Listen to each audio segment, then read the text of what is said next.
captioner. Looks like it's not whatever. Yeah. Death to the caption.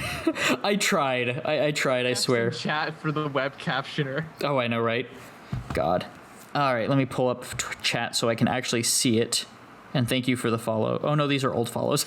But thank you for following it. I was like, wait a minute. Oh, it just updated. Okay, there we go. Chat. Okay, there we go. Now I can see chat. Ah, beautiful. Ow. Okay, so my foot hits the charger for my phone. All right, so let's move over to the combat board, since that's what we're going to be futzing with. And where should I mess with? I'll just mess with it. This is InDesign. Yeah, I can. And I will name that I don't fully know all the details for combat. I know enough to know it's fun, but I don't have the details of, like...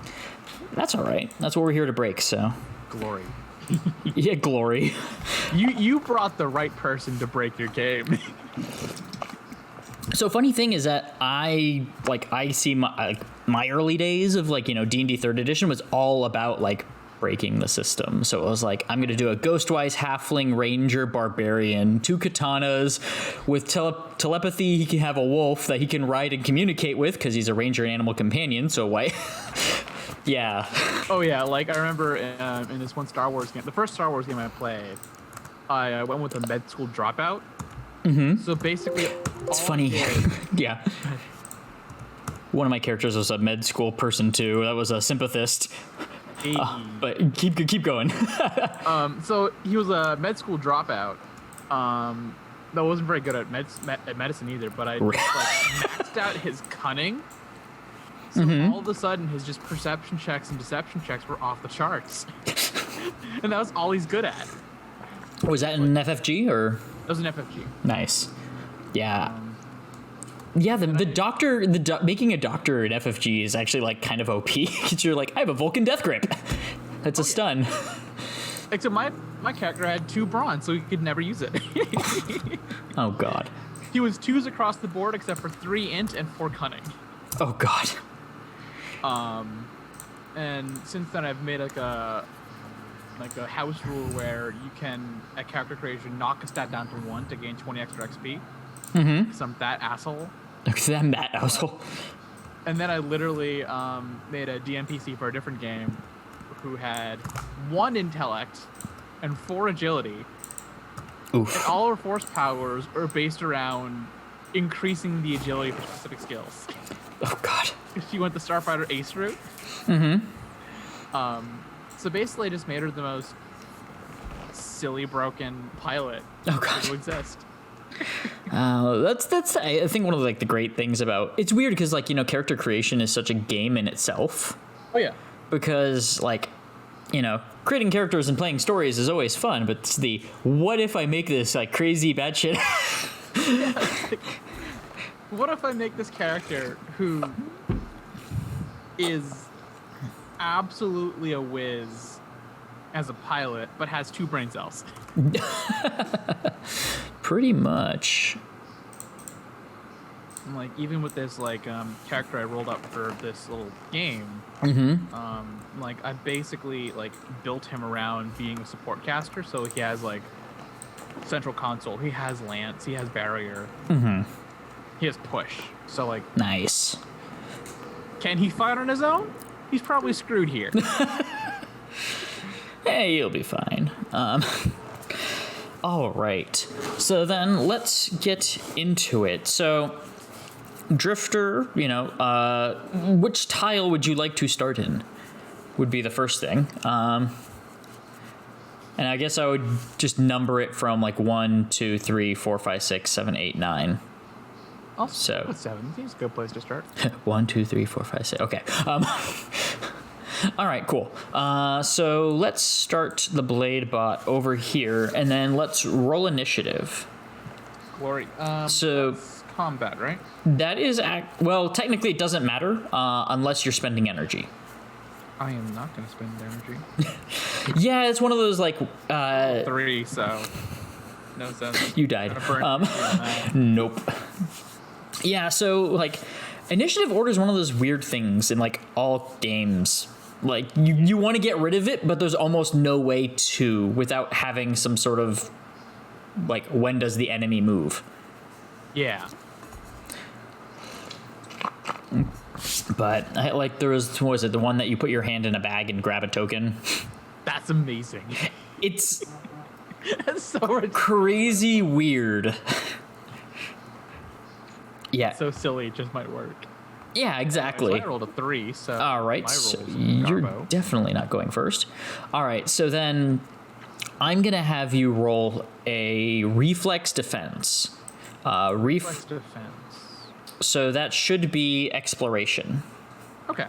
because survival would be fortitude. 9. Exploration. I rolled a 1. You died. It's like the last stream. I know, right? Like, are you using the same dice I am? Yeah. So, okay. So in that, the blade bot will then... So that's one of the interesting things I've always been futzing with is... So we give enemies a attack that's both ranged and melee to overcome, distance problems. But the one interesting thing is about moving enemies during combat. So the natural assumption is on the blade bot's turn, it can make a move. But so in this case, that makes sense. But to think forward, when the player has an action, at what point should the enemy move? And I guess I should take notes. God damn it, game designer. The idea I'm just spinning up in my head right now is that a substitution for damage could be... So there's two parts. One is that depending on the outcome, the enemy can move. So if you get a judgment, an enemy can move up to 2 tiles or something like that, or they can only move a tile if you get a judgment or something like that. When you're taking your action. So in this case, you're taking a reflex action because it's the enemy's turn. So them making a move and making an attack is totally fine. But when it's your turn, jumping forward into the future here, what if you want to... so if you roll terribly, like it's your turn to attack, and you roll a judgment or temperance, I feel like that is a perfect opportunity for the enemy to move as well. Would that be a consequence, or would that be its own thing? That's where I'm troubled on. I have a feeling it would be best as a consequence, so you would knock it down a level if it moves. Something like that. Yeah. I think it could be a consequence. Because is there a thing where, let's say you have a level 2 consequence, can you stack 2 level 1 consequences to count as a level 2 consequence? Yeah. So normally it is the blade bot's off the top of my head, it's a consequence 4. So yeah, right off the bat, it would say let me switch it with the Dirk, who's a 2. There we go. So the Dirks are 2, so if they moved, it would reduce it to a 1, and then you would suffer a 1 consequence, which is 1 HP damage or a knockdown or something like that. So we could have that as an alternative way of shaving off damage for effect. Yeah, that could be a thing of stacking in movement as a consequence, because the advantage of that, at least in my mind, is that it slots it into existing mechanics, so it's one less thing you have to keep in your mental load of this works with the other thing. Yeah, and then on enemy turn, I can just say they can move a tile. Yeah. Or I guess they could move, which would reduce their... You could have it so they move, it reduces their consequence level, and they attack. And then whatever result of that is reduced. So... That could potentially add a little too much complication. I agree. I think just they move for free works, considering that in the actual game, they're all strafing around you anyway. Yeah, that makes sense. They either bum rush you or they strafe around you, and that's part of how they move at all times. So they're very few stationary enemies. That would make a really cool boss, though. So, because if you start with a high-level boss, he could move multiple tiles and dealing damage to each tile, but it's reduced every time he keeps moving. That would actually... I think that'd be cool, but I think that'd be a very cool boss move. Yeah, that's what I mean, yeah. Like the West boss, the guy with the sword jumping around, kind of something like that. Or the North boss just clearing out. Tile. I was just watching like a let's play of the entire thing because it's fun. It's beautiful to watch. Oh yeah. But all right, so it's the It's the Dirk's turn. So their initiative is 10. They go first. They move a tile. And then the other awkward thing is diagonal tile movement. I assume going from side to side would be the equivalent as going up and down. Therefore, you're not like, you can't really cheat movement in that sense, because it would just be the same as a grid. So going, this would be one, this would be one, and then ranges would all work. So if he's 1 away or 2 away or pushing, it doesn't matter which direction you push him, it's always going to be 1. Okay. Because like these tiles are already pretty abstracted, you don't really like. Exactly. Make it complicated. All right, and then you roll a defense, a reflex, which you already did. I rolled a 1. Yes.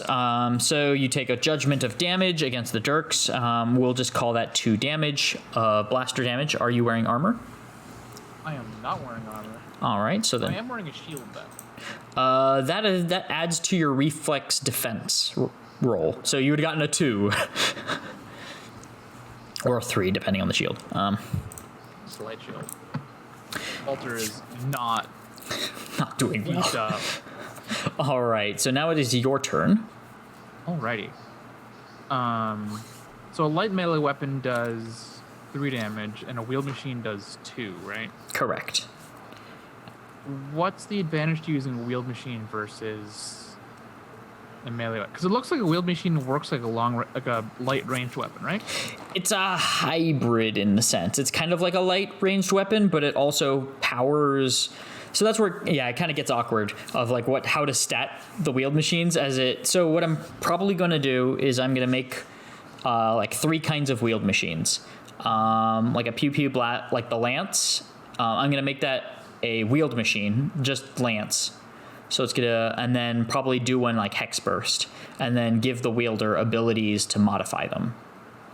Okay. That's my guess, but as of current, since we're here in the current, what I have it do is it does partial damage, or does kind of the in between of a light ranged, but I don't know if I gave it an extra range on it. I probably not. But that range +1. So it's the same range, but it did have the overcharge ability, so you could spend energy to boost its damage. Okay. Good to know. But that is actually an interesting idea too. So wheeled machines. Because right now as it stands, the wheeled machine doesn't feel distinct enough. Mm-hmm. You know, like you have your light weapon, which does the classic pew punch thing. You have the light range, and then the heavy range, which is just the same thing with more damage. Yeah. Whereas the thing that really stuck out to me about the video game was that the shotgun felt so good. Because it's the most powerful thing. Because it one-shots everyone, but also it has a different spread to a pistol. And I don't know how that's possible to like map out into this thing, but that's worth looking into. Or how the railgun just has a ridiculous range. Yeah, so what I'm thinking with the change is that or the change that I'm trying to plan up for version 5 or 4.3/5 is that the wheeled machine would be broken out into, I guess the best D&D-ism would be rods of cast or wands of spell. So you would have lance, a wheeled machine lance, or a wheeled machine hex burst. And then would the same wheeled machine do both those abilities, or would you have to get different wheeled? You'd have to get different ones. Good. And the idea then is the wielder abilities would change pieces of it. So you would have like push. And so a push lance would push, them straight on, or push hex would push them out of a hex. Okay.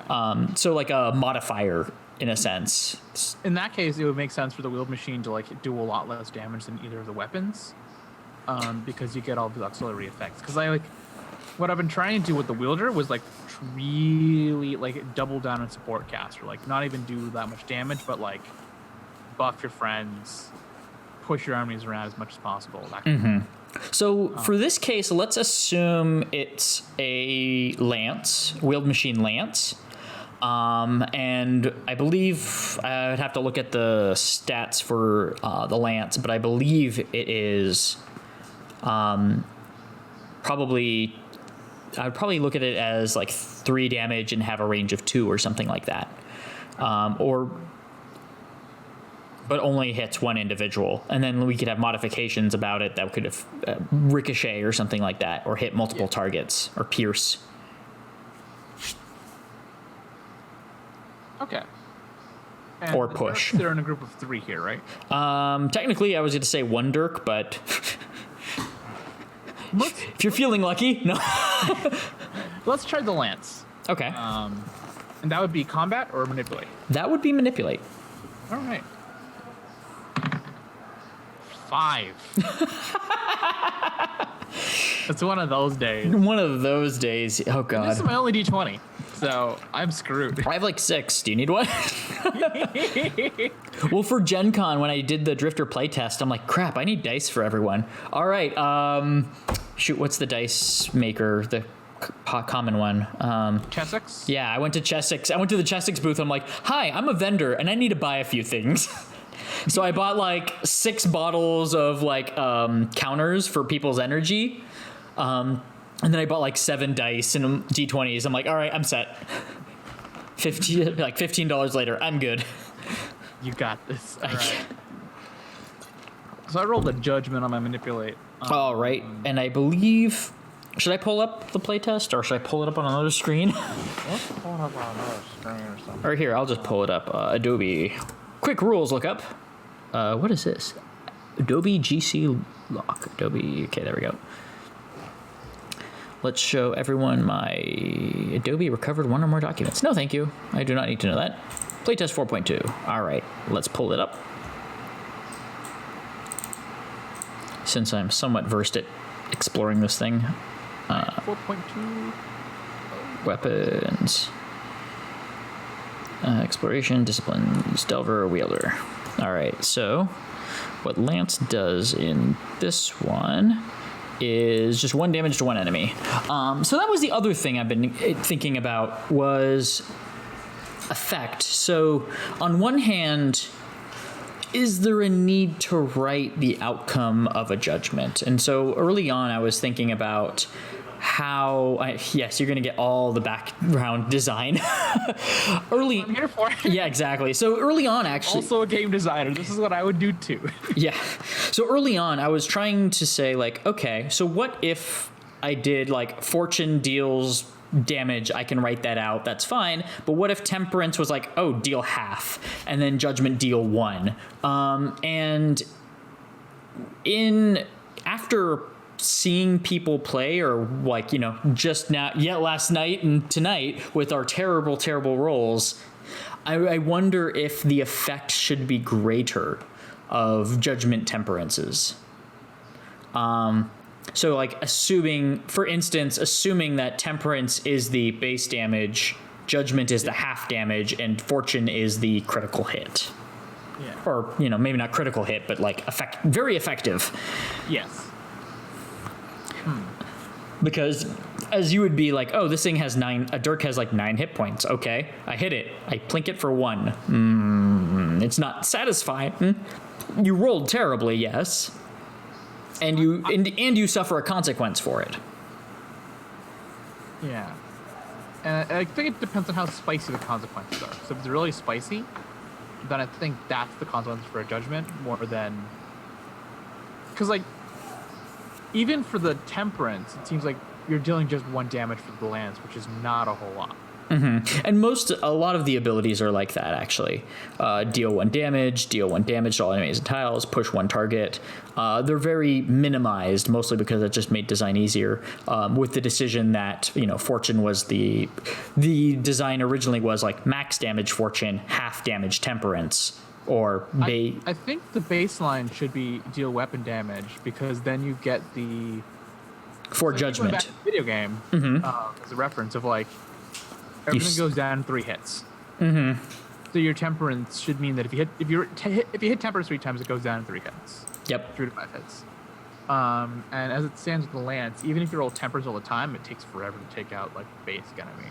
Yeah. Yeah. So because this would just be all enemies and tiles, so we definitely okay. So I think if it's weapon damage and the wheel machine does like, I don't know, 2 or 3 damage.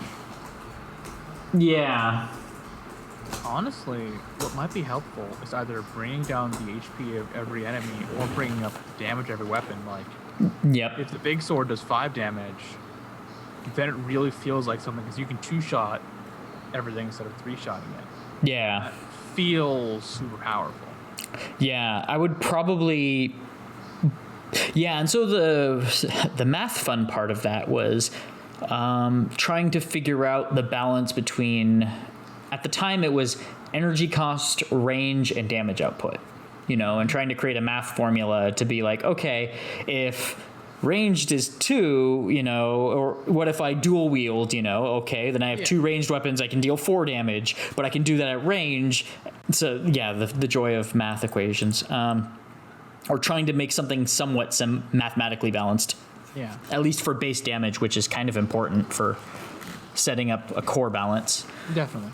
But I think I agree that temperance should be base damage. Or actually, judgment could even be base damage. So we could do judgment being weapon damage, temperance being weapon damage plus X, and then fortune being like 2 weapon damage plus X. That would certainly make everything go a lot faster. Mm-hmm. And of course, you can modify hit points as necessary. Because this way, if we do that system, then immediately with the Dirks, it's like what, 9 HP? Yeah. Like or I'd be 10. 3-shotting them. Yep. And if I get a fortune, then it becomes a 2 hit kill. And honestly, Dirks could probably be a bit less. But this is like assuming that there's like a party of 4 people. Yeah. That would whittle them down into dust in like a round. Yeah, and I think that's an important thing of like, do you balance this? Because right now, what I'm looking at is a game balanced like a video game for one character. How do you adjust? Because do you want the game to work for one-on-one games, or do you want it to specifically be a thing to balance for 3 to 5 players? Both. Both. Divide HP by 2. I mean that's the boring way. I think the more interesting way is to figure out how to make the combat interesting for 1 person versus 3. Yeah. Because the way I'm thinking about it for Bolt is the way you think about it is thinking about it in terms of movement and positioning. Because if you're 1 player playing Bolt, you're John Wick. You have to juggle like 5 people coming at you and try and take them 1 by 1 before they swarm you. Yeah. Whereas if you have multiple characters, then you get a lot more options in terms of like covering fire or buddying up on something. And I think the way you balance for multiple characters versus 1 is you still make everything a 3-hit kill, but you just throw a lot more enemies out there, or you throw bigger enemies, or you throw enemies that push characters around a lot more. And maybe have it be a thing where, like, what are the like the big crystal trolls in the West Forest? Ogres? How they? Sorry, in the West, the crystal. Okay, yeah, I don't know what they're called. The golems. How they like shoot at these like big crystal like lines. That could be a really good way to put the screws on a multi-character party. Because like, if you have a thing of like pick 3 tiles. Yeah, it's like from here, and then it's like these are threatened. And not only threatened, but like if you're there, you get fucked up. And I think the way you make, I think that's the way you put the screws on bigger parties as opposed to smaller. If you're a smaller party, it's easier to duck around, whatever. You're fighting this one only. Like trying to keep everyone else at bay. But if it's a 2-person party or 3-person party, then all of a sudden, if you're trying to go over there to like hand them a stim, you can't anymore. Yeah, because you have to travel through. Yeah. So then the Dirk health. Ground control are the way you put the screws on bigger parties. Okay, so in that case, we'd have to reduce Dirk health. which is totally fine. Or increase weapon damage. Or increase weapon damage. Yeah, no, that's one of those always weird balancing things, like how slidey do we want these numbers? And I guess, so increasing weapon damage would make it feel more lethal, and that way also Dirks would have a equivalent health of starting characters. Because I like that. Because you have 10 hit points technically too. They just deal less damage because they have more opportunities to slap you. I think that checks out. Okay. I think that checks out for making handling Dirks, feel balanced, except tilted slightly towards the players. The players can still gain energy, use healing items. Because then you get that balance of any given fight with low-level enemies, you're probably gonna win, but not certainly. So then I would probably look at light weapon dealing, I think, is it 3 damage currently? Or is it 4? Now, light weapon is 3. Okay, so then heavy is 5. So then I would look at... That's not too bad. So 3, 5, 3, 4 for ranged. And then wheeled machines would probably deal 4. And then... do 3 and then have that special effect. Because I could see them... if you're the guy with the wheeled machine, you're not there to pick fight. You're not there to deal damage. You're there to do effects. What would be really powerful is a wheeled machine that, as you attack, you target the tile in front of you, and all of a sudden, all consequences in that tile go down 1. That would be OP in a really fun way. You do no damage, or you do 1 damage. Yeah, that's pretty much, I think, one of the Delver talents. Or no, sorry, one of the Versifier talents. It's hey, behind you, or... Yeah, I think Versifier. Yeah, okay, so it's literally behind you. Yeah, I know, I literally called it behind you. Picture allies, next time they take damage, reduce the amount by your presence. Deal damage to one enemy for the next 2 rolls against it, reduce thresholds. Okay, so the Versifier one reduced damage. At least that was grant allies. I mean, it was kind of like the buff kind of style, but you could totally, with manipulate, you do some effects that could, there's room for abilities that could do, mists and stuff like that. Or, slow enemy or something like that. Or, because if we're going to make enemies very mobile, then an ability that locks them in place could be very helpful. Oh, yeah. Yeah, preventing them to move. If one of your buddies rolls a temperance, but the opponent is slowed, they can't go anywhere. Yeah, they could still deal damage from whatever, ranged attack, but they wouldn't be able to move. They wouldn't be able to run away from the warrior that's also in that tile. Yeah. Oh, interesting. So if you make the wheeled machine very much the crowd control... if you make it more like a 4E wizard, then it makes the wielder feel very different. In the way that Versifier... the Versifier is all about buffing and protecting your allies. And then you could make the wielder all about debuffing opponents. Control and debuff, yeah. Yeah. And that way, at least in combat, it makes them feel different. Okay. And then the Delver's basically a bunch of things around getting around enemies and wrecking them. Okay, cool. Yeah, no, so then Laser, you could do a bunch of stuff, but I know. So combat with them will be interesting.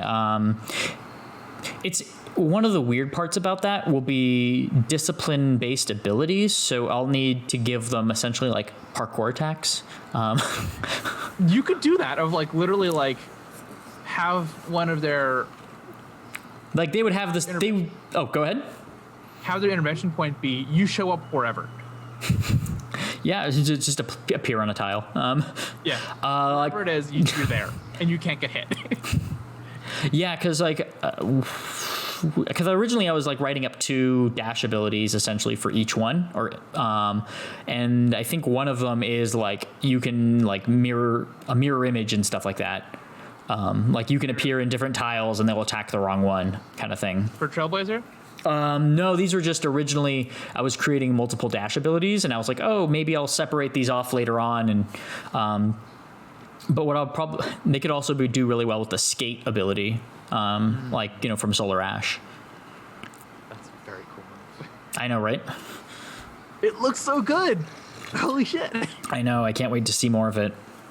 All right. But yeah, so let's increase the well, so Lance will leave at 3 damage as a base weapon damage. let's leave it at 3 for now. Yeah. And then I would either... So then the only effect I would put on it is it has like a range 2 or something like that. Range. So you can hit anywhere with it. It does less damage. Whereas the light weapon or light ranged weapon, I think, is a 2-1. But it will hit the entire group, basically. Oh, hit the entire tile. Is that how light range? Is that? I don't know how light melee works. Like, So they were the same. The only difference was damage and hands. Okay, that works. Wheel machine's 2-handed. Okay. Oh, sort of. And actually, that's what I'll probably actually make one-handed. But I'm not entirely sure. Yeah. Let's workshop it. Yep. Because then you can have a shield. And that would make sense to have. Again, then like you could use a shield, you can use a stim pack and stuff like that. So having it one-handed kind of makes sense, especially with like the visual that I guess is coming up from, like, for Drifter, like, it's a lightsaber, so he's just holding a thing. And then, sorry, phase shifted hard light. It's on the Kickstarter page. It's official. Lawyer mice, don't come for us. Yeah. But for the wielder, like, I imagine what we see, like, in Solar Ash is, like, the bands of some sort of technology that you can, like, that you're wearing that you're shaping. Oh, dang.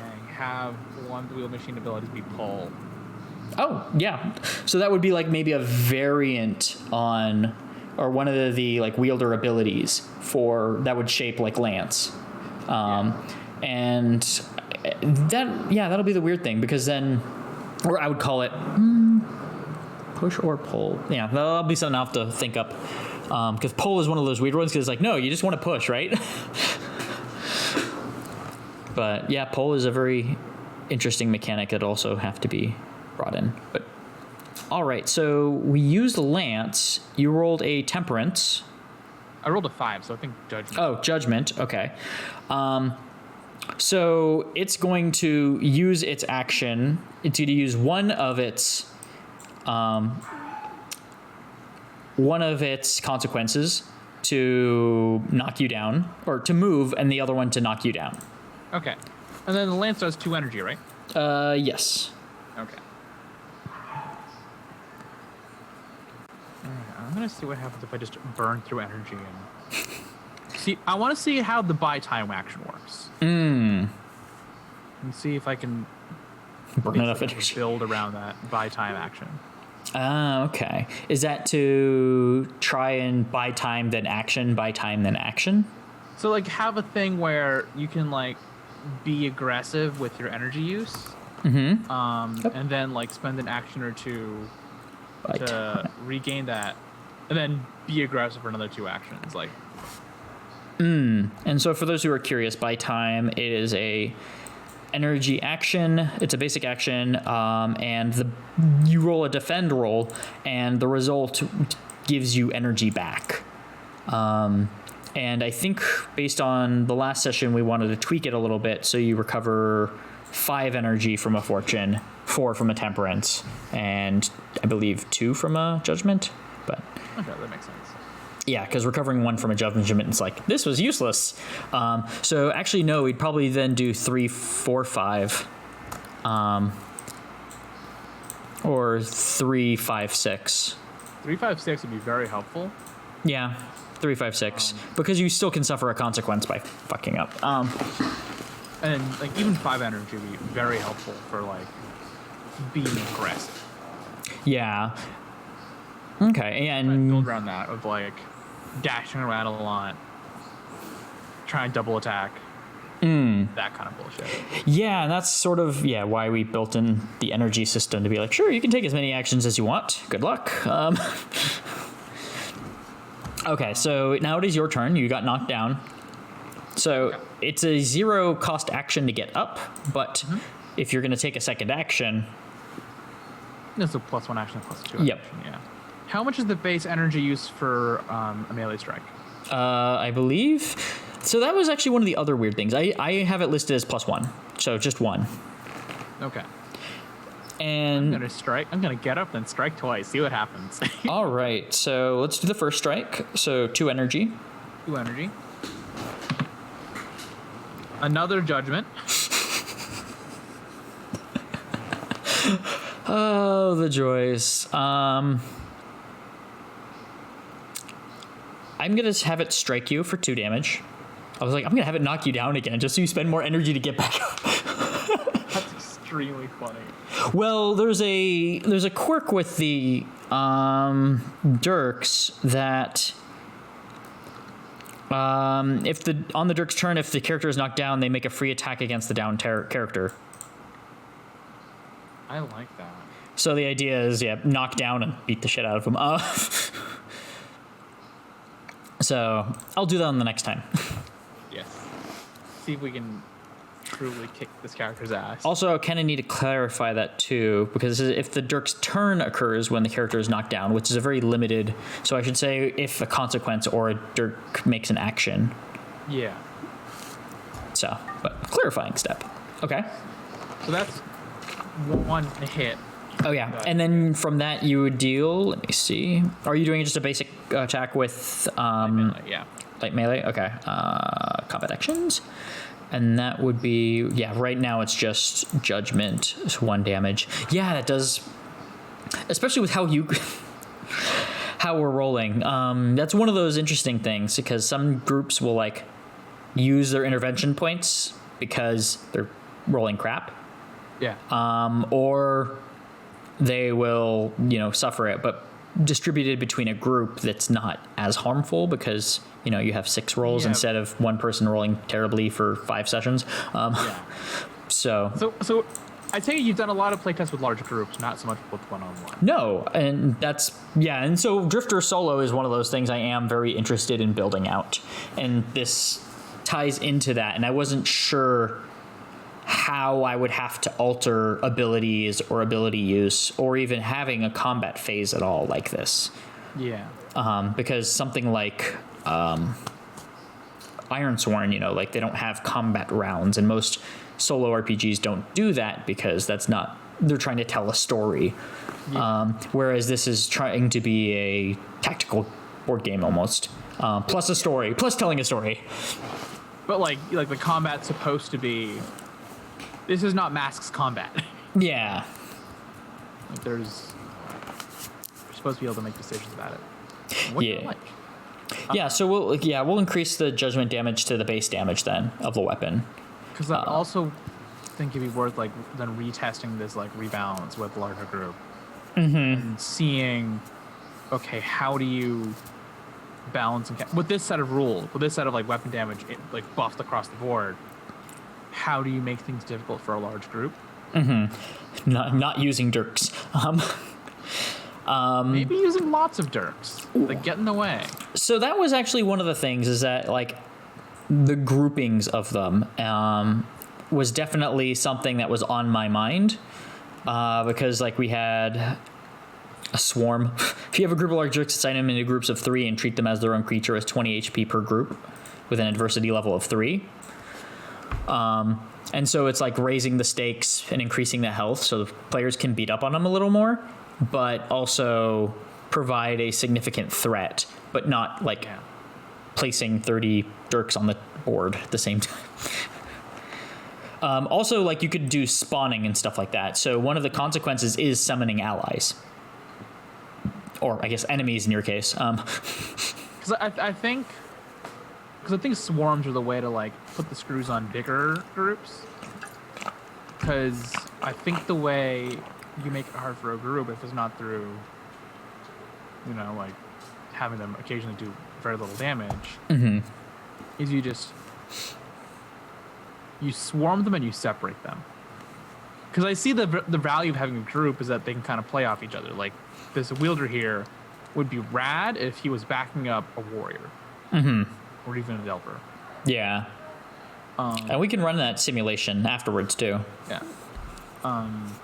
So I think the value of how to make things hard for the group is, what if the wielder gets tagged? What if the wielder gets separated from the group, and all of a sudden all those buffs you like are gone? Yeah. I think that could be a way of doing it. Yeah. Okay. Let's finish off. I want to see what happens if I like get aggressive. So okay. My first hit, I'm gonna do another one, and I'm gonna burn 3 energy. Yep. I rolled a 9 this time. Okay, that's a temperance. That's a temperance. Finally, something useful. Yeah, because so on the character sheet, one of the confusing things is like the meet or beat, but as it's worded in the book, it's 8 or below. Do you think I like the phrase meet or beat, and just like hammer that in? Okay. Because it's like if you meet or beat 9, you get a temperance. But below that is a judgment. But then it makes the messaging weird on the character sheet, where the second value is kind of your judgment. But if you don't meet that, you get a judgment. It's awkward. I think it's fine. I think it's just absolutely fine. Of like, but yeah, if it's like these are your threshold numbers, and it feels bad if the tie makes you lose. Especially as we've experienced over the past 2 days. So I think setting the 9 as the judgment seems fine. Okay. All right, so that's a temperance. So then I will upgrade that to the weapon +2, which is the old fortune. So that's 5 damage. All right, and so that's 9. Here, let me just notepad. So we did 10. We did okay. So we did the first round of damage, which was a judgment as well. That was, we're calling it 3, 10. 3 after the wheel machine. So that was to 7, and then this is, and then you said this one's 4, right? Or 5 damage. Sorry, 5. So 3. All right, so now it's down to 3. So now it's gonna panic. Okay, so then are you done with your action? Yeah, that would be it. You sure you don't want to do one more? Actually, you say it, let's do it. Because you technically could do a defend and then get more energy. So that's always the weird thing, like the hold ground, or what is it called? Recovery? I think it's buy time. Yeah, buy time. Because you could technically buy time and then continue acting. Obviously, it costs more and more energy, so there is a natural limiter on that, but there is the possibility where it's like, I buy time, I attack, I buy time again. You know what? Let's see what happens if I act risky. Okay. Even if it's not the smart move. How much energy do you have left? 5. Oh, okay. So I can do one more. And I roll a 1. Well, technically, let's just say... Okay, so I would do just the 2 damage again. The weird thing is if it knocks you down, I technically said, maybe I should have it so it deals extra damage if it attacks a knocked down opponent versus makes a free attack. Because it's unclear what a free attack means. Yeah, exactly. Because it's like, does it trigger now? Does it trigger... Because, it doesn't feel like it attaches to a known system, whereas if you're down, it just does more damage. Makes more sense. Yeah, so I'll just add 2 damage probably to it, or like 1 damage. 2. Make it scary. 2? Okay, so you take 4 damage. Huh? You take 4 damage. I have 2 health left. Because it's adversity level 2 plus the 2 damage. Oh, yeah. And now it feels more like... But you kill it. Yeah. Okay. 1 health and 1 energy left. But it feels more like the video game as I saw it, of like... Failing and getting beaten down by a mook. Yeah. Of like, you are fragile, but also everything goes down quick. Like I was talking about in the Twitter review as well, of like, that's how it felt like reading it on paper, is that like, everything went down in 3 to 5 hits, including you. Yeah. Which feels very true to the game. But this also probably breaks the balance. Well, let's try it. Yeah. So want me to reset health and energy? Yes.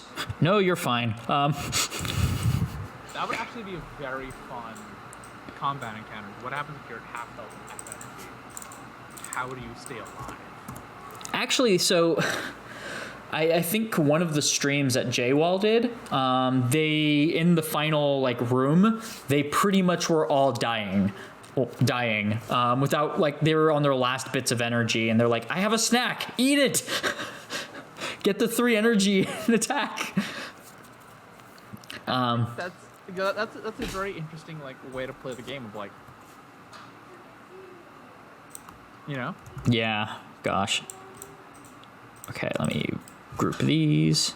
All right. How much do I need to know about the Warriors character sheet? Not much. Or I can run it. Or you can declare what it does, and we'll just do like strike or cleave as its 2 ability. We'll do strike and cleave as its 2 abilities. We'll give it a heavy weapon and 1 armor. Okay. You just want to write down like 12 HP, 10 energy, and then 1 armor. Sure. And then weapon 5. 12 H, 10 energy, 1 arm. 1 arm. 5 DMG. Okay. All right, and then yeah, cleave would then just be 2 weapon damage to the tile. So that, yeah, 2 weapon damage to the tile would be a fortune, and then temperance would be 1 damage. But okay, I'll have to spreadsheet these again. Yeah. But okay, so let's do it with a few extra people. Oh, let me pull up the Bladebot's abilities, or its level, just so I'm familiar. Advancement, no, adversaries. So just so so it is a 3 with 15 health. Okay. So are the warlocks the cultists in the North Temple? They're the big cultists. Okay. Or at least that was my brain thinking of. That's why they have the Hex Blast attack, because they do have that. Cool. If you get too close to them. Yeah, because I'm wondering, like, I don't see the stat blocks for, like, the frickin' ninjas that show up. Oh, the frogs. Yeah, I should probably, with the basic rules, just do, like, I wonder how it's difficult to drifters. Oh yeah, no. The tricky part was like how much content from the game do I make free? Such as like I could stat out the bosses and stuff like that and make part of the basic SRD, but still push, the core book. Yeah, it's one of those fun things to figure out. And I think that's a matter of like talking to the Heart Machine folks, because even if like you stat out everything in the game, it's still a very distinct experience from the video game. Yeah.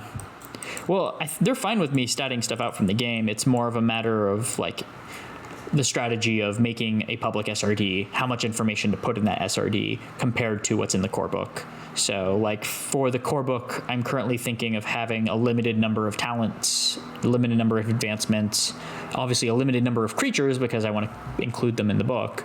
But then to what degree do I make them available? So what I'll probably do is make some of the bosses from the game available because those are unique to the game. Mm-hmm. Okay.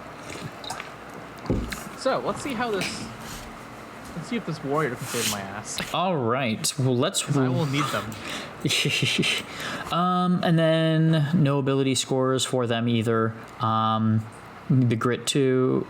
We should probably set his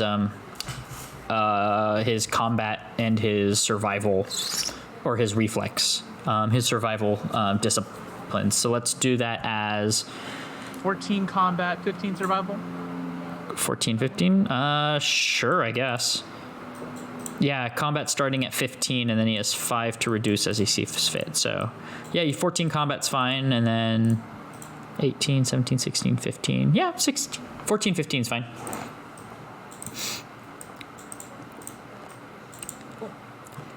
Also, experimenting with reducing judgment.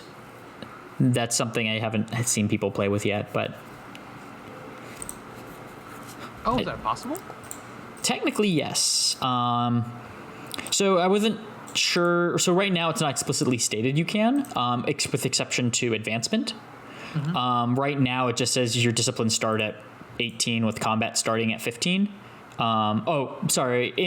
I believe this is. Oh no, this is in the PDF. Okay. I was like, I reworked this recently. I swear.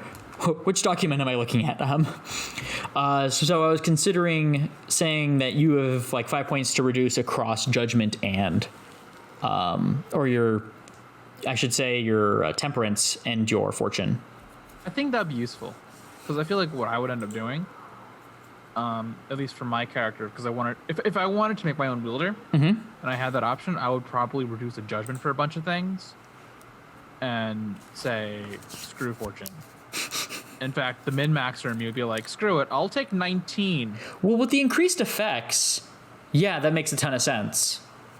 Because it's like fortune is just saying like, what's your critical hit chance? Yeah. In that case, then yeah, judgment would be the thing to move that down, because you're reducing the damage you're taking by doing that. Yeah. But also by reducing fortune, you are also reducing the damage you're taking. So it depends on how optimized or which direction we're looking at.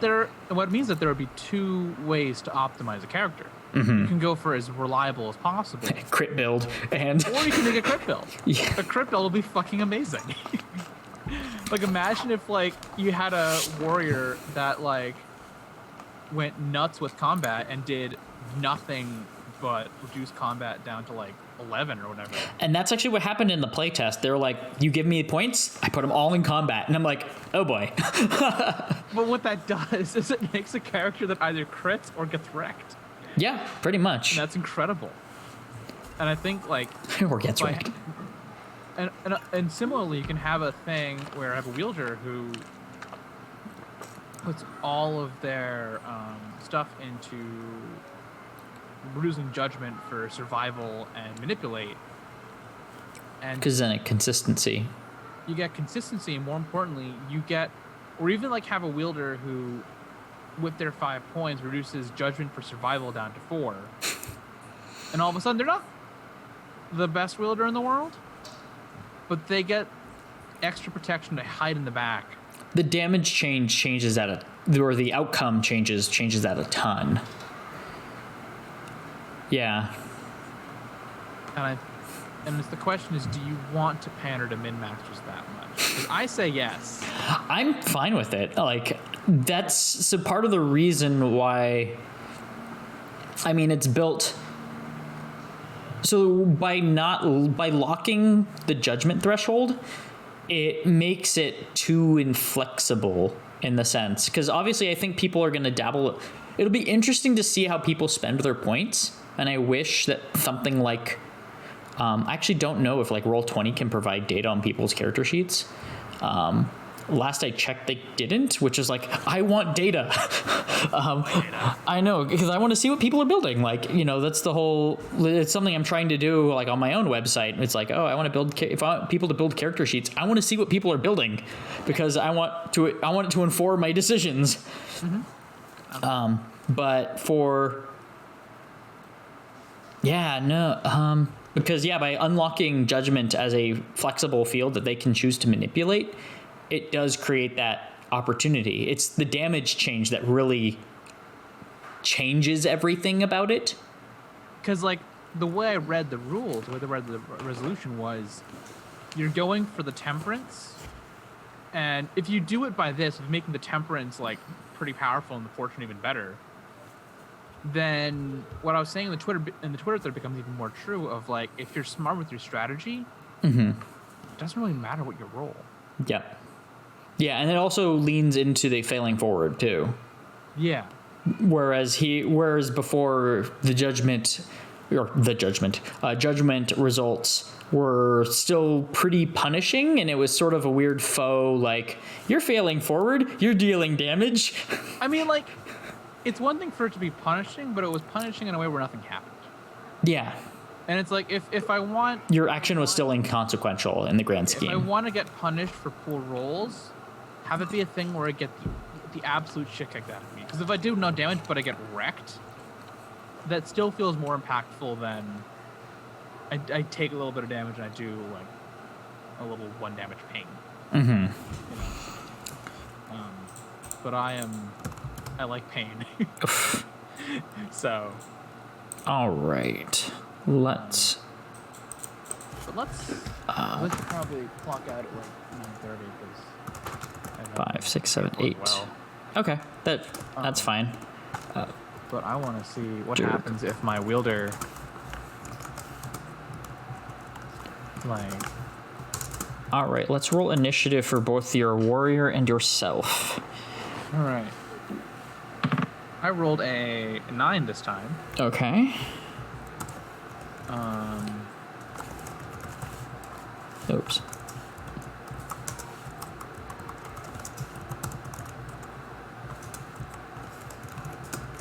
And the blade back goes quick. Yeah. Well, slightly higher level. And then the warrior takes a 17, so. All right. So the warrior does have its intervention point ability where it can move people to the top of or to anywhere in the initiative order. And actions spent on that turn do not receive consequences. Let's deal with that. Okay. So for the first turn, I think we'll have the wielder go first. Okay. And for barrier, can I pick any tile or just the one I'm in? Let me check. Let me read it. Barrier projection? Against you and your allies in your tile. Yeah, so let me see if there's another one. Nope, just that one. Okay. Yeah, so the idea was just the tile that you're in. So you could move a tile and then cast it. And how much energy is it to cost? Movement's only 1, and then blade or barrier projection is a dash ability. So it would. That's always the other tricky thing. Was like, do I include energy on non-energy abilities? And right now, originally I used to lean yes because it's like, oh, then people can min-max. You know, like oh they'll attack then dash or attack then do their dash attack.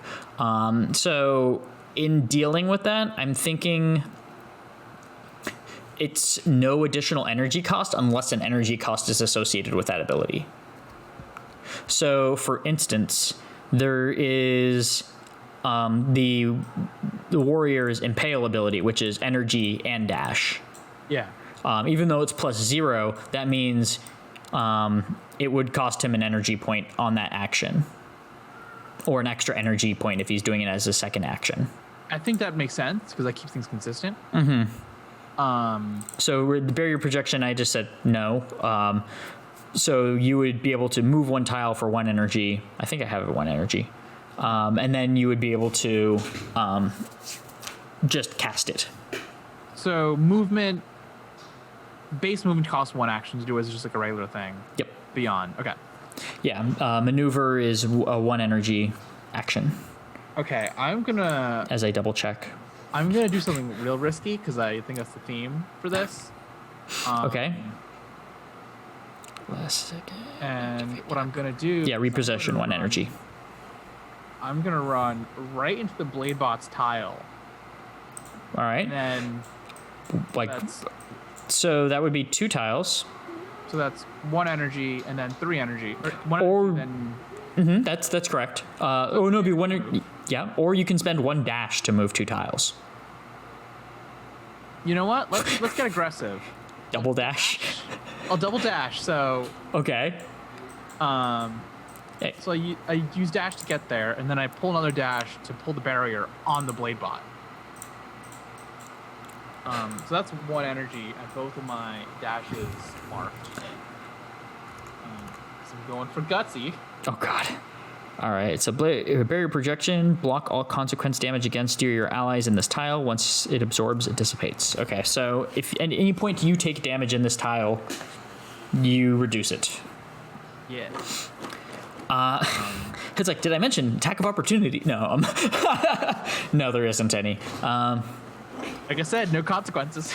Now, that would be an interesting enemy ability to have, is if you try to move through a tile with an enemy that has a attack of opportunity ability or something like that. That would be very cool. Because that would be something. Another thing that would put the screws on bigger parties. Oh, because then they can't. That way, you basically block off the reasonable way to get to your friend that's getting wrecked.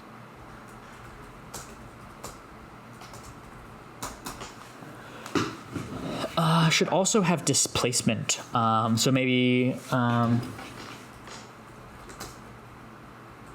enemy consequence displacement. Instead of them moving for 1, they can move you for 2. I like that. So a Dirk could technically, or the blade bot could move into a tile and push you, or something like that. Yeah, I like that because if you're just one character, whatever, they'll come to you. Everyone's coming to you. Yeah.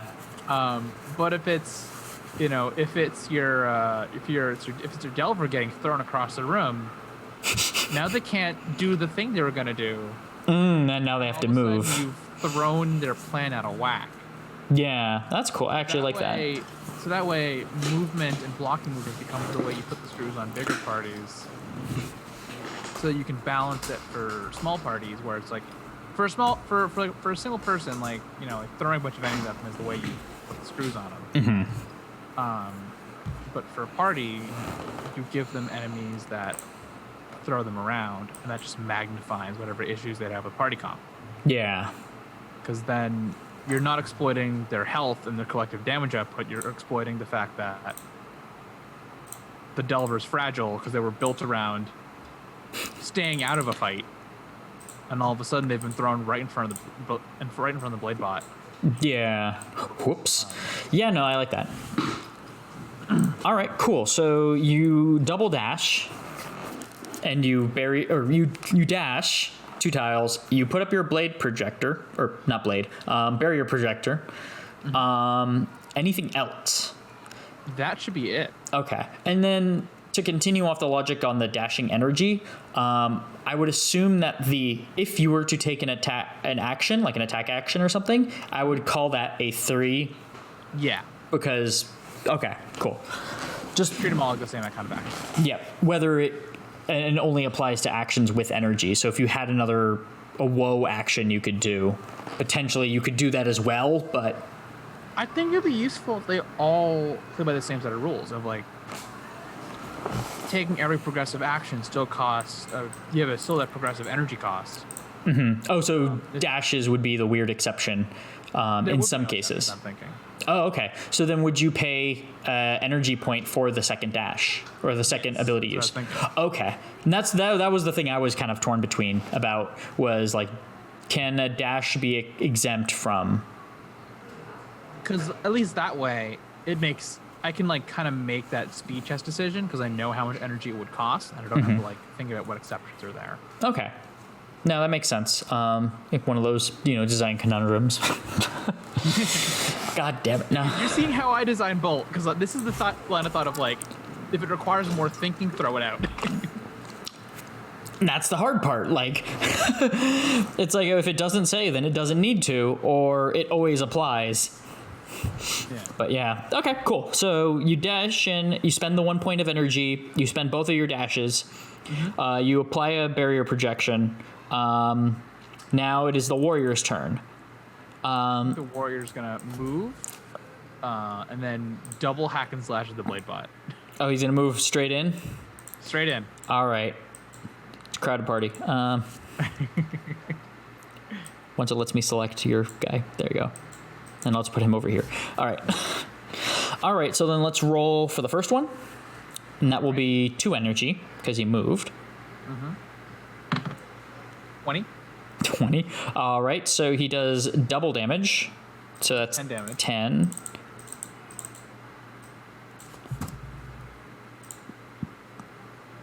Hey, there you go. And then the second one? So that's 3 energy, so it's automatically burning 5 energy. Ooh. Which is half his energy pool. Being aggressive, aren't we? Yep. And that's 3, so that's judgment. Ooh, so he still deals 5 damage, at least with this, in this iteration. Yeah. So we kill him, but he's going to get a stab in, or So we can either narrate it as, so he's got a consequence 3.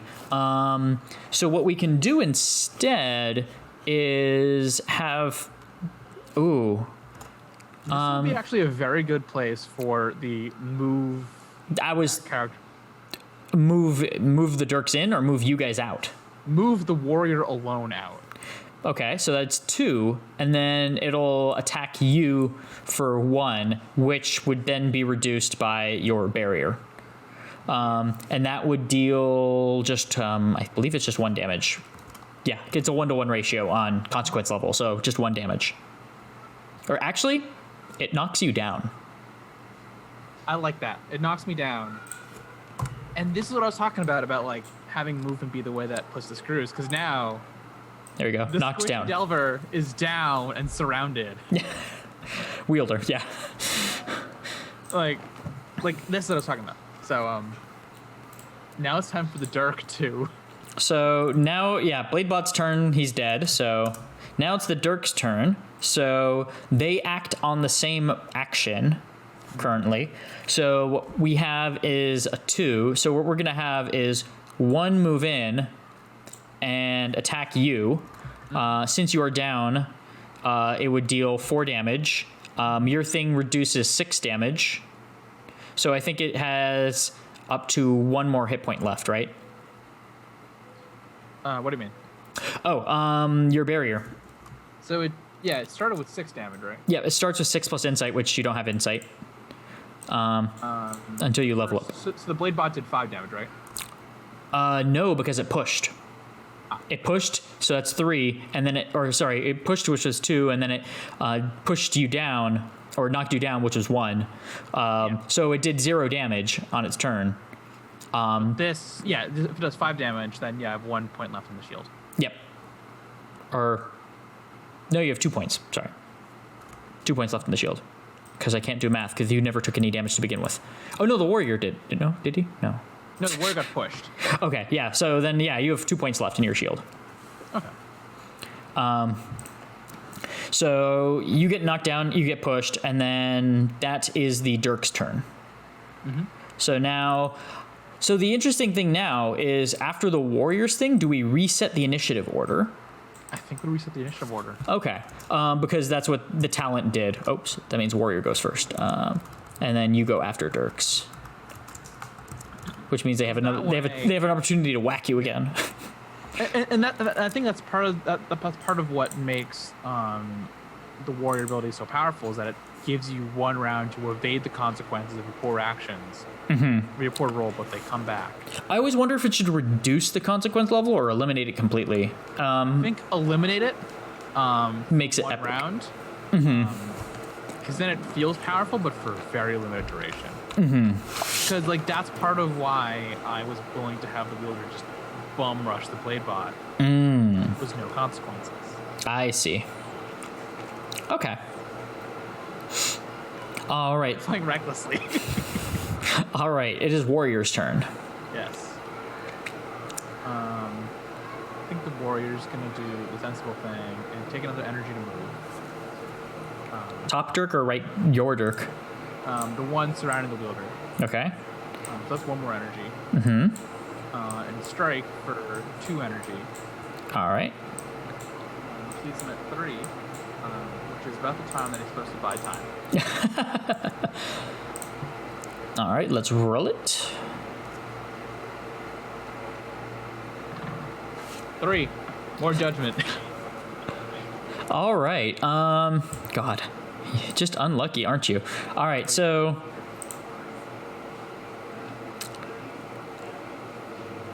I'm gonna have the. Okay, so the Dirk can knock him down too, and start wailing on him. So actually, no, it'll continue attacking you. I like that. So that's one of those weird things.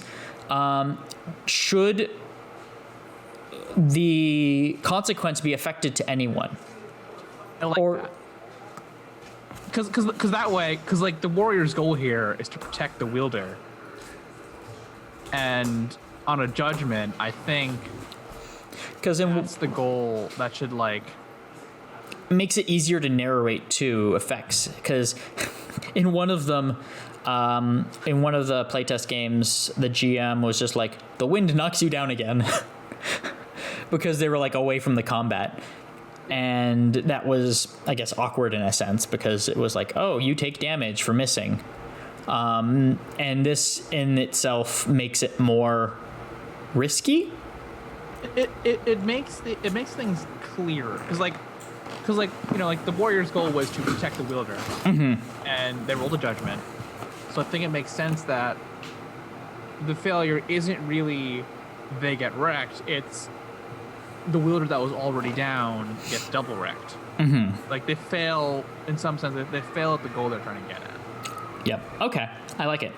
So if you want actions to be able to help each other, the consequences should also be able to transfer in that same way. I agree. That's an unexpected development. But I like it. And that's one of the things I always like. Playtests. I need playtests. And these simulations help because, you know, another mind. Also, so you take 4 damage. Your shield had 2 left in it, if I recall. So you take 2 damage as your shield shatters. You're like in a little like coffin of like hyperlight, and it's just like beating at it until it shatters. You're like, oh fuck. Dude. Help. As you do. You're like, I'm safe here. I am totally safe. Nope. Wah, Oh, and they did damage. Oh no, warrior got he attacked, but he got a judgment, so he dealt 5 damage to this guy. I wonder if I should do like weapon damage -1. I think weapon damage -1 works. Because it's not as like awesome, because like temperance, if that's going to be like weapon damage +2 or something like that, then weapon damage -1 is a more noticeable difference between effects. Like it should still do something, more than 1 damage does something. Yeah. But it should still be noticeably less. I like that. And I think if you like decouple consequences from the person who like rolled poorly, you can get a lot more opportunities to put the screws on players. And again, that's where I'm going at, is like, what can I do to make players sweat? Yeah, I like that. Ranged weapons don't do 2 damage, so that's okay. So it's like, oh, if we have attacks that do 2 weapon damage, then the 2 weapon damage weapon will be useless. But no, that's not an issue, because our base damage is 3 for the most case. Okay. Cool. All right, so warrior attacked, missed, or attacked, hit, as the dirk continues to wail, ignoring the dirk. And then now it is, so that's the warrior's turn. Does he continue to do actions? No, I think that's it. Okay. All right, so now it is your turn. My turn. Or wait, warrior. Oh, Dirk's turn now, because the warrior missed. Yes. Okay. Whoopsies. So I wonder if I should... I always wondered about like doing a dirk and then for each additional dirk just +1 adversity level. But that got... I like that. The thing is that the adversity level's for all of them, not for each one. Yeah. Because I think if you have 2 of them, they should both do their own thing. Because otherwise it doesn't feel like there's a difference between 1 dirk versus 2, except that they have the same health pool and I have to target 2 different places for them. Which... It doesn't feel like 2 enemies are attacking on the same turn. Yeah, I was wondering about that. So that's because on their turn, okay, so they can move as they see fit. So so they can do their actions maybe on their turn, but only make 1 attack. Because I think that was the original idea I was going for, was that like, oh, when it's their turn, they can do their shenanigans. So like the second dirk can come into the tile. Like that. And then the other, like, and if he wanted to move out, he could. I like that, because it gets that thing of like, you know, like, and it's being able to dash around you. Sorry, what? because that actually gets at the kind of the video game thing of like, enemies dashing around you, Mm-hmm. and all of a sudden, the warrior can't just keep wheeling at the same set of enemies to protect the wielder. They have to spread out their shots. So I think having them all move or do some actions and only one attack, you still get the same like pace of damage getting dealt out. Yeah, and so You get more opportunities to like have to mess with the map. make the players kind of reevaluate their options constantly. Because, yeah, for Dirks, what I wanted to do was like, oh, if I put 5 Dirks on the board, I don't want on the Dirk's turn to make 5 attacks. Because that's not very fun. And also, it's just a lot of extra work. And you're already getting attacked through your actions. Yeah. But in the case of on their turn, we'll have them move, which is fine. Perhaps that makes sense. But I wonder if there's anything else I could have them do. Or any creature can move 1 to 2 tiles on their turn, depending on their level or something like that. Yeah. I like have it be an option that some Dirks just don't move. They don't have to. Yeah. So look where they are. Yeah. No, I... Picking the shit out of this little crow person. Yeah. No. So let's... Yeah. Because I would assume they would gang up. And that's the other thing for Warrior. I feel like a taunt ability is going to be absolutely necessary. It would be very like a 4E fighter of like drawing aggro. But it's almost necessary in this system. Yeah. I think it would actually work. Because with having damage being able to be distributed across anyone, being able to say, I'm the one who takes the damage in this tile, or I get to pick enemies that have to attack me. So if this creature gets a temperament, or if someone gets a temperance on this creature, he has to attack me. Or even like having a thing where you get to like pick a number of enemies to come to your tile. Mm-hmm. Yeah, there's a lot of ways to slice and dice it. And I think all of them could be possible. Oh, yeah. Maybe give some of them Trailblazers. Ooh, yeah. Yeah, I'll have to figure out like how to break out taunt. Because there's a bunch of ways we can slice and dice it. Which 4E didn't really explore that much because their taunt was weird. You don't attack me, you take damage. That's weird. It's like, as a DM, it's like, why am I attacking anyone else? I die if I don't. But yeah, so let's see. We go with that. All right, so... and it was the wielder's turn. No, Dirks haven't attacked yet. So now... Or the Dirk hasn't attacked yet. So as your... Here, roll a d20. Evens, it attacks you. Odds, it... Odds, it attacks the warrior. Yep. Lucky you. All right, so warrior rolls a reflex or defense. And that's survival, right? Or combat. So we'll do combat. 13, so Temperance. Okay. So he takes... So I don't want to knock him down again because that's kind of boring. So I'm just going to deal straight damage to him and deal... so Temperance, -1, so he takes 1 damage. Oh, he's wearing armor, right? Yeah. So no damage. Dirks are level 2. They deal 2 damage. Temperance is a -1 reduction to the adversity level. That is notable. And so the armor reduces it to 0. I don't know if I like that. So armor is... So I think that's only effective in this case against Dirks. Because in all abilities, we have Temperance deals... Oh, this is not a good example. Temperance deals consequence level -1, and then Judgment deals full consequence level. Yeah. We could change that to where consequence level is dealt at both levels, but the idea was that you don't suffer as badly.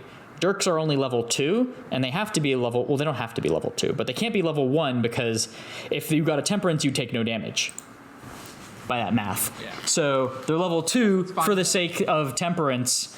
Now, in that... I mean, what it does is it actually could build to the warrior's power fantasy of, like, they just tanked this. Yeah, or blocked it, or... Yeah, and that's one also reason why armor is expensive. I like that. That's a good idea. Like making armor rare. Yeah, so like armor is 3 bits, but an explosive's 2 bits, stim pack's 3 bits. But bits are also your leveling up. Yeah. So you're deciding between like physical or mechanical level ups. Okay, now I'm very curious about at some point building a heavy armor build. They're expensive. You can't afford it at first level. Also, I made it so you couldn't because it says you only get 5 bits to spend, and at least one of them has to be a weapon, which is 1 or 3. Ah. So you only have 4 bits to spend, so you can't buy medium.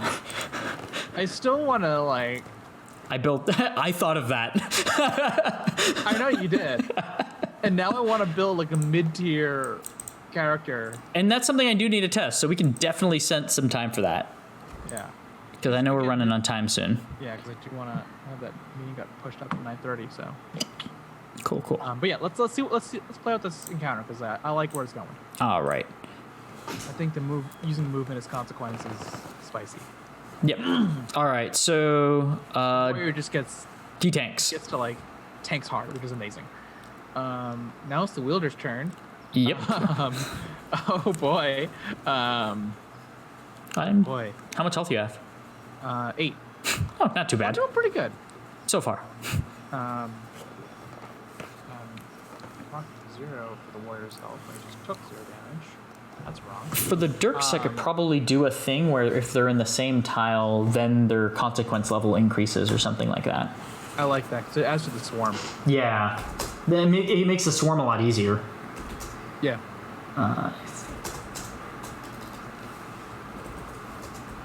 But keep going. So for the wielder,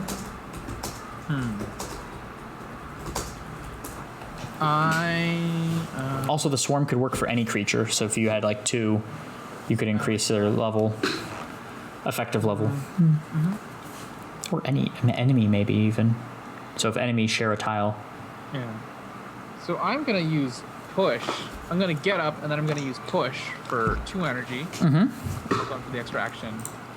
And I'm gonna roll wield, I think, for push. Yep. And see if I can get these jokers away from me. All right, push. 19.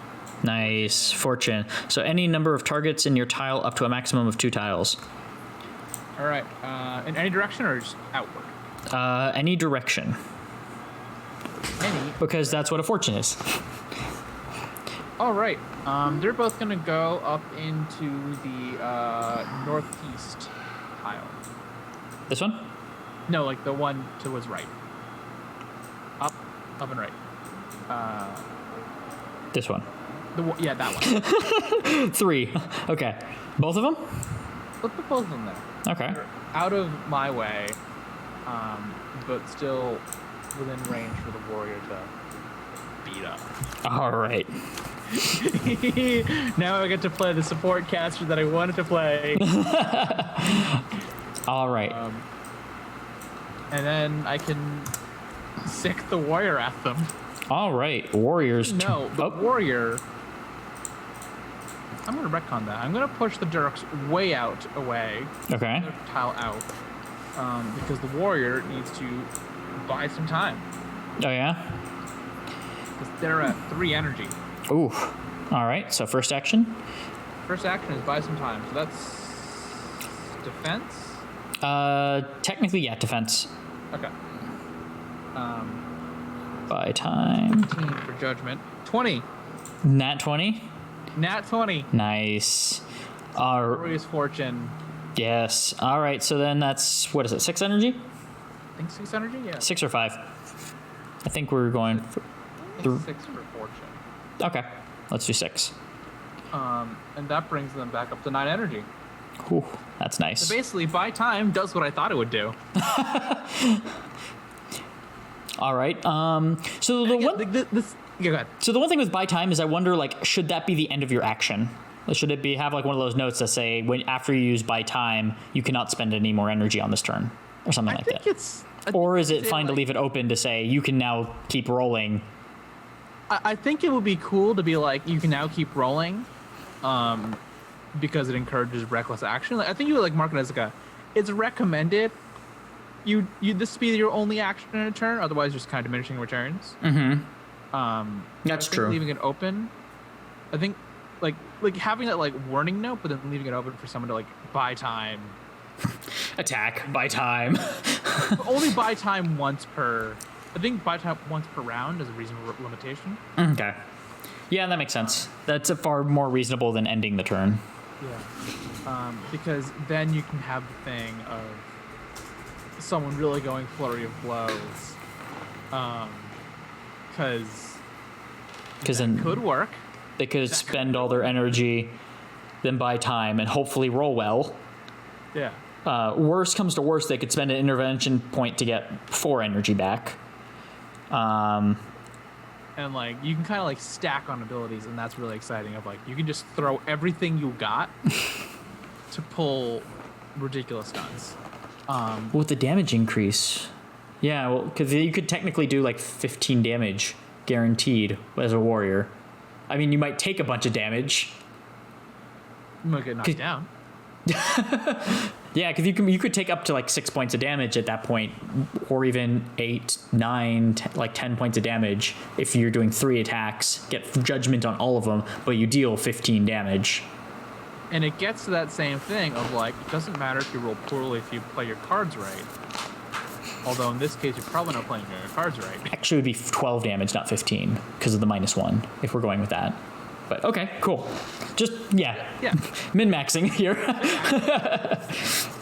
You know, it's like the core moves are simple, but because there's opportunity to stack them, you can pull cool stunts. Yeah. From a relatively simple set of rules. Like the fact that I was able to like push the Dirks away and let the warrior buy time. Yeah. Like that's the kind of stuff I live for. All right. So then warrior's action, he does his buy time. Yep. Anything else? Or does he not moving a tile or anything? Not moving a tile. All right. So now Staying next to the wheelchair. So Dirk's turn. So I wonder if I should. So I can give him a move action and a move action. Yeah. And then I'm going to give one of them a ranged attack against the warrior. Nice. So that would be a reflex, which would be the survival. Or 7, so judgment. Actually, is it survival or exploration? Now I'm like doubting myself. Disciplines. It might be worth marking on the character sheet. Yeah. Combat's going to be a big thing, then I would say mark. Exploration. Whoops. Oh well. I got him. Well, we know what we're talking about. For future reference. For future reference, he still gets the judgment, so he gets I got wrecked. it. Oof. Okay, so he's gonna take then 2 damage. So he takes 1 damage. Because he's. I wonder if. Okay. Yeah, so he only takes 1 damage then because of the armor. I wonder if I should bump up the Dirk's damage, but I think you could. To like. Okay, go ahead. Because that would make this actually scary for the warrior because they're fine. Oh wait, he rolled a judgment. Judgment. Okay. So you get a consequence on top of that. So one thing. So what we could do is just bump up the Dirk's adversity level to 3. So the reason why is because the adversity system is literally, I wanted it to be straightforward. You know, level 1 is 1, 2 is 2, knockdown, move, In that case, force push. I think it would be easier to just like pull up the health damage for each consequence level up 1. Oh, and I had Dirk health at 6. When did I change that? Oh, well, whatever. They're 10 now. They're buff. They're buff. Tough 10. There was that where that came from. I think just bumping up the damage for all the consequences works. Consequence 1 would be 2 damage. Consequence 2 would be 3 damage. That kind of thing. Yeah. I just wanted it to be mathematically easy. I know. Because then it makes sense for everyone. It does. I know. It sucks, but... Because I can just move up the Dirks to 3 and it doesn't change anything else. Like, other than their moving and attacking options, which is fine. Oh. I mean, like, that could be another way to go about it. Yeah. Just, like, pull up their adversity. So with that, so what I'm thinking about that, what we would also, I think, would be nice is, you know how we were talking about the move action? So what we could do is just allow them to move based on their adversity level spending. So they could move up to like 1, 2, 3 kind of thing. Yeah.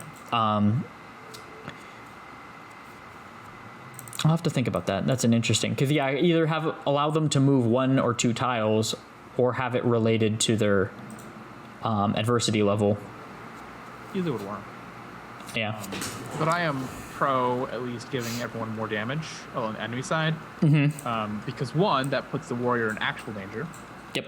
And 2, it makes the wielder even more scared. Yep. Because if anything can 2-shot the wielder, but 3-shot or 4-shot the warrior, that's all the more reason for me to hide behind the big raccoon friend. And it makes it even scarier when that raccoon friend is thrown across the map. Yeah. Okay, let's keep going. So warrior takes 2 damage then. We'll just retcon it, or not retcon. Continue to hack it as we go. As we go. Okay. And now it's the wielder's turn. Yes. And I am going to, and I got a dip in a couple minutes too. Yeah. Kill him fast. I'm going to lance the Dirks on low health. Okay. With my good manipulate score, which I rolled a judgment on. Nice. Warrior's going to tank it for you, so let's have him take 2 damage then. Sure. That actually makes sense. Because he's blocking it for you. And then the Dirk takes 3 damage. 3 damage, I think. Yeah, for the lance. All right. Or it would be 3 minus 1, so it would be 2 damage. Okay. And you know what? I have the energy to burn. Let's lance again. All right. Same guy? Same guy. And the lance does 1 energy, right? Yeah, it's 1 energy, or we'll call it 1 energy. So then I burn 3 energy, and I roll a 15, which I believe Temperance or fortune for me. Nice. So then he's gonna get blasted. Oh yeah. Bye. All right. All for 3 energy. Bam. That in a heartbeat, and I'm going to let the warrior clean up. I'll let the warrior make things better for me. All right. And for the warrior, I think it's going to move for 1 energy, attack for 2 energy, attack again for 3 energy. All right. That's 6 energy. Let's resolve the first one. Or let's spend and resolve the first one, because if you wanted to spend boost energy. That's true. 19, so fortune. Fortune, okay. So that's 2 weapon damage, so that's 10. That's a crit. Bam. That's interesting, because it is a crit. Interesting. Cool. I went quicker than I expected. Well, crits, man. Crittles. I like that, because it makes the fortune feel like a badass. Yeah, a lot more. And because consequences are decoupled from the person who rolled poorly, and because it's possible for the characters to get separated out of what they wanted, you can still make it scary for a party. I think that's the goal. All right. Well, I know you need to bounce, so. This is fun. We should do this more. No, I love it. Especially as we get to the build. Especially when we get to the slotting, and let me see if I can get some taunts maybe, or a taunt in, because that will be interesting as well. And I'm also very interested in like alternate combat boards. Oh yeah, so like the thing was like, oh, if we need like a move action to like dash over a gap or something like that. Yeah, or if it's like just a big tunnel. Ooh, just like a straight line with 2, 2, 2, 2, or 2, 2, 2, 2 across the board. Oof. Yeah, that'd be interesting. Yeah, there's some interesting things that people could do, like with attack of opportunities or lances. Oh, lining people up. Cool. And it would just force a different set of movement challenges. Yeah. Same way that like the video game would have movement challenges of like, oh, the entire center of the room is those like tiles that fall when you step on them.